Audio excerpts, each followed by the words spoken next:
નમસ્કાર દર્શક મિત્રો, i7 ન્યૂઝ ગુજરાતીની સાથે હું છું આપની સાથે પાયલ બામણી।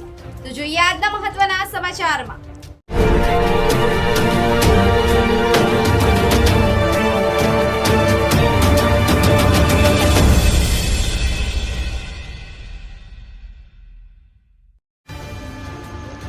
સાબરકાંઠાના હિંમતનગર ખાતે વિશાળ તિરંગા યાત્રા યોજાઈ। મારો દેશ મારું સ્વાભિમાન એ અંતર્ગત વડાપ્રધાન શ્રી નરેન્દ્રભાઈ મોદીની પ્રેરણાથી સમગ્ર દેશમાં તિરંગા યાત્રા નીકળી રહી છે।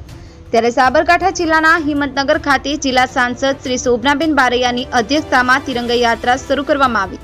આ તિરંગા યાત્રામાં હિંમતનગર વિધાનસભાના ધારાસભ્ય વીડી ઝાલા, પૂર્વ ધારાસભ્ય રાજેન્દ્રસિંહ ચાવડા, જિલ્લા કલેક્ટર શ્રી પોલીસ અધિક્ષક શ્રી, સમગ્ર પોલીસ સ્ટાફ તથા તાલુકા મામલતદાર, તાલુકા વિકાસ અધિકારી તથા આજુબાજુની મોટી સંખ્યામાં જનમેદની ઉમટી પડી હતી। સમગ્ર તિરંગા યાત્રામાં ભારત માતા કી જય નાદથી વાતાવરણ ગુંજી ઉઠ્યું હતું। આ તિરંગા યાત્રાની શરૂઆત કેશવ કોમ્પ્લેક્સથી લઈ ઉમિયા મંદિરે પૂર્ણ થઈ હતી। Bureau chief Hasmukh Prajapati, i7 news Gujarati, Sabarkantha.